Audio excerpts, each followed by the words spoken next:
सुप्रभात।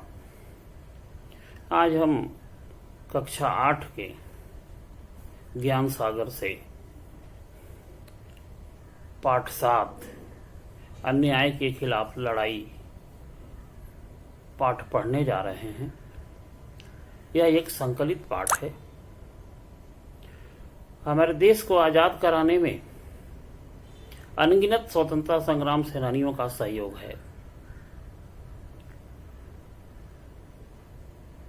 कुछ तो हमारे सामने जिनके विषय में हम जानते हैं, पढ़ते हैं, सर्वविदित है, लेकिन कुछ ऐसे स्वतंत्रता संग्राम सेनानी हैं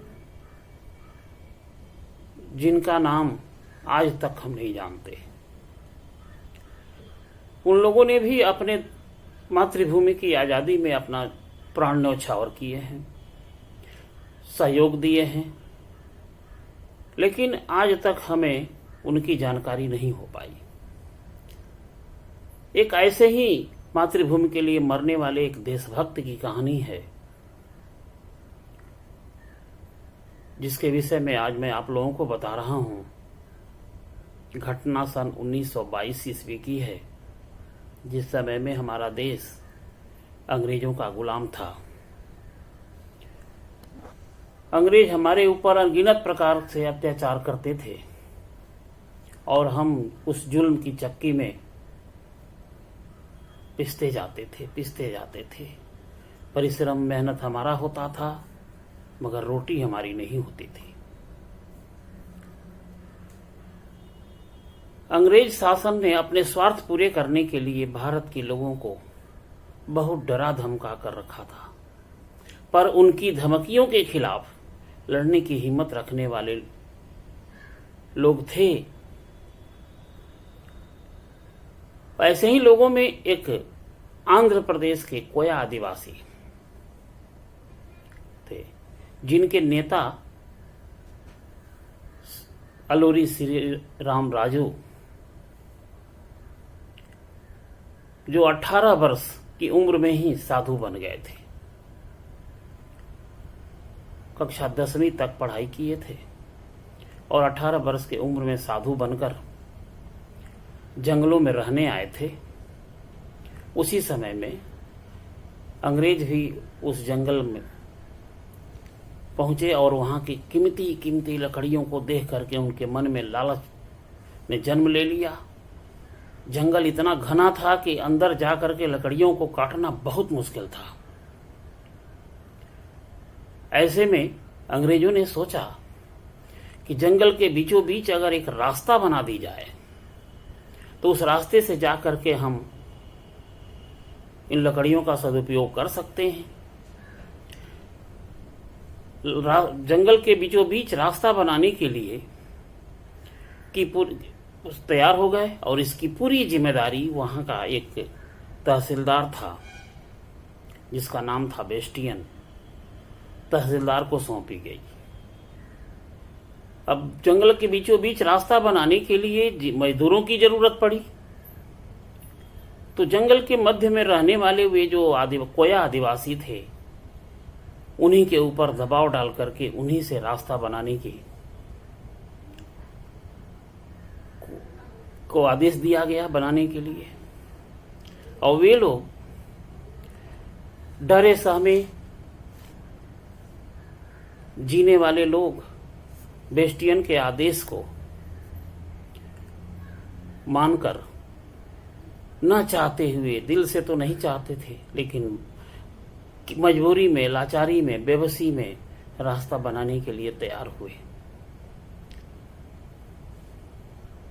ऐसे में तहसीलदार महोदय उनके पास पहुंचे।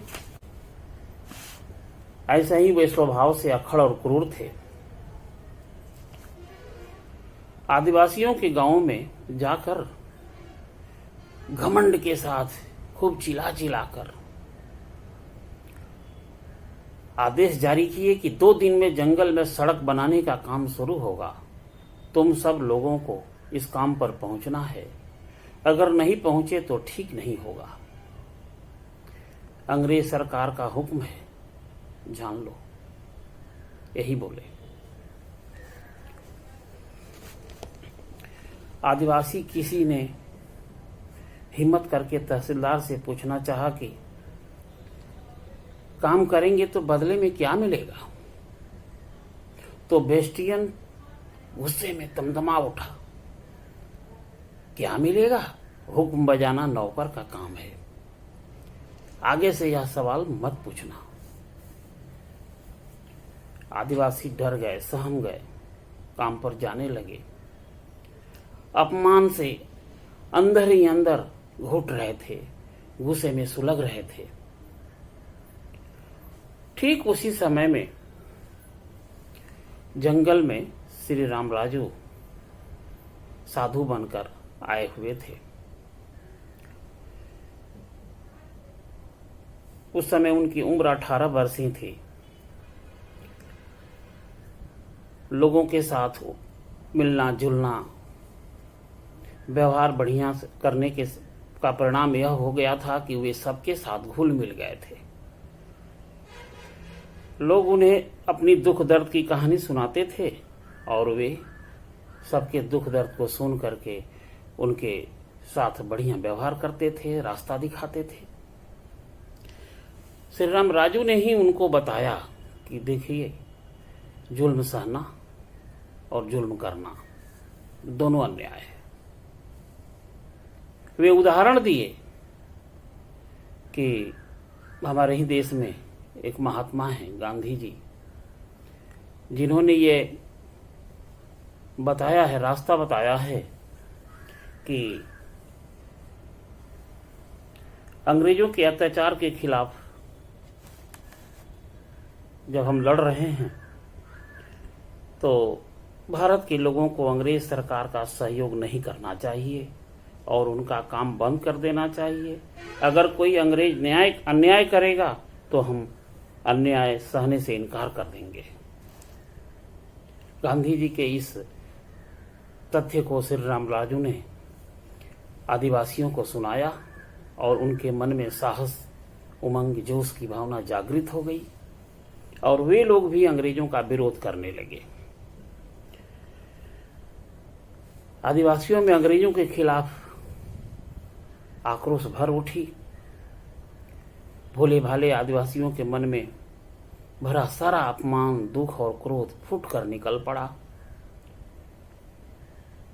भद्राचलम से पार्वतीपुरम तक पूरे इलाके के आदिवासी लोग अन्याय के खिलाफ लड़ने के लिए संघर्ष में कूद पड़े। अंग्रेज सरकार के ऐसे छक्के छूटे कि आसपास के राज्यों से सेना बुलानी पड़ी, पर अंग्रेजों को इतनी भारी सेना भी 2 साल तक विद्रोह को दबा न पाई। जंगल की पतली पगडंडियों से सेना की टुकड़ी गुजर रही होती थी तो जंगल में छिपे हुए आदिवासी सिपाहियों, ये श्री राम राजू का आदेश था कि जो भी भारतीय सिपाही हैं उन पर वार मत कीजिएगा, उन पर बाण मत चलाइएगा, जो विदेशी सिपाही हैं उन्हीं को मारिएगा, उन्हीं पर तो ऐसा ही करते थे। सिपाहियों को, भारतीय सिपाहियों को गुजर जाने देते और जैसे ही अंग्रेज सर्जेंट या कमांडर नजर आते उन पर अचूक निशाना लगाते।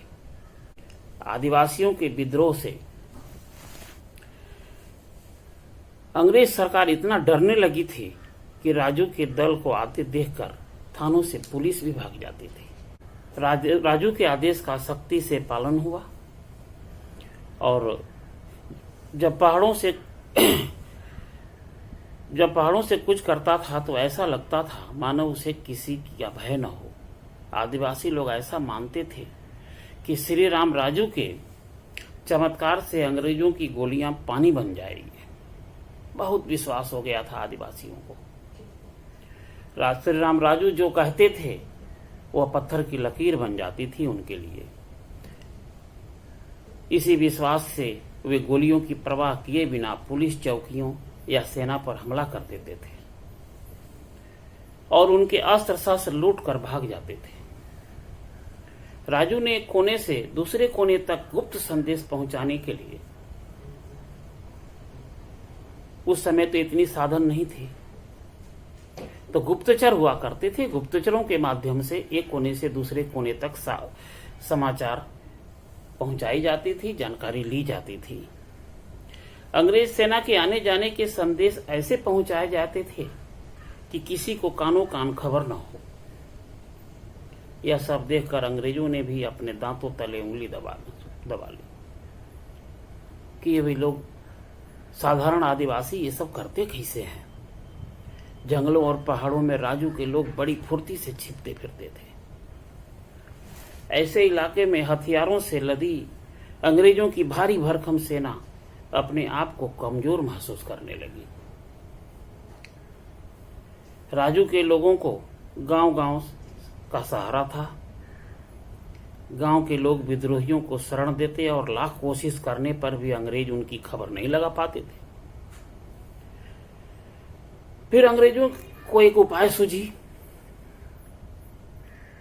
वो सोचे कि हम तो लड़ाई में इनको हरा नहीं पाएंगे, अब इन्हें भूखे रख के मार देंगे। जंगल के अंदर जाने वाला जो रास्ता था, उस रास्ते से उनके खाने पीने की खाद्य सामग्री जाया करती थी। उस रास्ते को ही वे लोग बंद कर दिए। अब बेचारे आदिवासी खाने बगैर मरने लगे, हर तरह की परेशानी होने लगी। एक जगह से दूसरे जगह सामान पहुंचाना मुश्किल हो गया। और ये तो असहाय गरीब थे, इनके पास तो उतना धन था नहीं, इसलिए बंदूकों की कारतूसें भी समाप्त हो गई। इस कारण अंग्रेजों के सिपाही गांव में घुसकर लोगों को बहुत सताने लगे, मारने पीटने लगे। यहां तक कि उनकी खेतों में जो फसल उगी होती थी उसे जला देते थे। आदिवासियों की हिम्मत जवाब देने लगी। आखिर कब तक यह तकलीफ बर्दाश्त की जा सकती थी। राजू के कुछ साथियों को पुलिस ने पकड़ लिया। एक बार राजू भी पुलिस की गिरफ्त में आकर बुरी तरह से घायल हो गया था। लोगों के लगा कि अब राजू का चमत्कार उनकी रक्षा करने में असफल है। लोग परेशान हो उठे थे, राजू भी परेशान। श्री राम राजू को उन लोगों का दुख देखा नहीं गया, तो वे सोचे कि सिर्फ मेरे लिए ही ये सब है। अगर मैं अंग्रेजों के सामने आत्मसमर्पण कर देता हूं तो ये कम से कम रास्ते खोल देंगे और हमारे ये गरीब भाई खाने बगैर नहीं मरेंगे, इनके प्राण की रक्षा हो जाएगी। अपने इन आदिवासियों के अपने की रक्षा के लिए ये अपने आप को आत्मसमर्पण करने के लिए भी तैयार हो गए। लेकिन उनके अंग्रेजों की सेना में मेजर गुंडाल मम्पा जो था वो इन्हीं के गांव में ही डेरा डाले हुए था। राजू को गिरफ्तार करके अपने उच्च पदस्थ अधिकारियों के पास पेश किया। गांव के गिरफ्तारी की खबर सुनकर के गांव के करोड़ों लोग जो हैं वहां पर उपस्थित हो गए। मेजर गुंडाल मन ही मन बहुत अधिक खुश हो रहा था। उसे कहां उम्मीद थी कि उसका शिकार खुद जाल में फंसने चला आएगा। वो तो उनकी खोज में लगा हुआ था, लेकिन ये पकड़ नहीं पा रहा था। ये अपने आप ही जाके आत्मसमर्पण कर दिए। श्री राम राजू अपनी मांग रहे थे कि मुझे कोर्ट में पेश किया जाए, कचहरी में। कोर्ट के द्वारा जो फैसला होगा वह मुझे सिरधार्य होगा। कानून के हिसाब से उसके साथ बर्ताव किया जाए। पर गुंडाल का कोई इरादा नहीं था कि कोर्ट कचहरी के चक्कर में राजू को अपनी जान बचाने का मौका दे। बस उसके इशारे पर कुंचू मेनन को इशारा किया और उसी के इशारे पर एक सिपाही ने, कुंचू मेनन नाम था उसका, वह राजू पर गोली चला दिया और श्री राम राजू का खेल तमाम कर दिया। इस तरह अलोरी श्री राम राजू ने अपने लोगों की खातिर अपने प्राण गंवा दिए। इसके बाद कोया आदिवासियों का आंदोलन टूट गया, पर अंग्रेजों की हिम्मत नहीं हुई कि इनकी पहले की गतिविधि को देख करके उनका साहस टूटा हुआ था। वे लोग पहले जैसा अत्याचार करना बंद कर दिए और बहुत बढ़िया पाठ पढ़ लिए थे। वे समझ गए थे कि आदिवासियों के साथ मनमर्जी नहीं की जा सकती। तब से आदिवासियों के हितों की रक्षा करने के लिए विशेष कोशिश करने का फैसला हुआ। अपने देश के इतिहास में कोया आदिवासियों के अन्याय के खिलाफ लड़ने की मिसाल कायम की थी इन आदिवासियों ने अलोरी श्री राम राजू के नेतृत्व में। तो ऐसे ऐसे देशभक्तों का नाम हम नहीं जानते हैं, लुप्त है, लेकिन इस संकलित पाठ ने बहुत कोशिश करके आप सबके पास ऐसे ऐसे देशभक्तों की कहानी आती रहेगी और आप पढ़ते रहेंगे और उससे साहस, हिम्मत, उत्साह की वृद्धि पा करके मातृभूमि की आन बान शान की रक्षा करेंगे। धन्यवाद।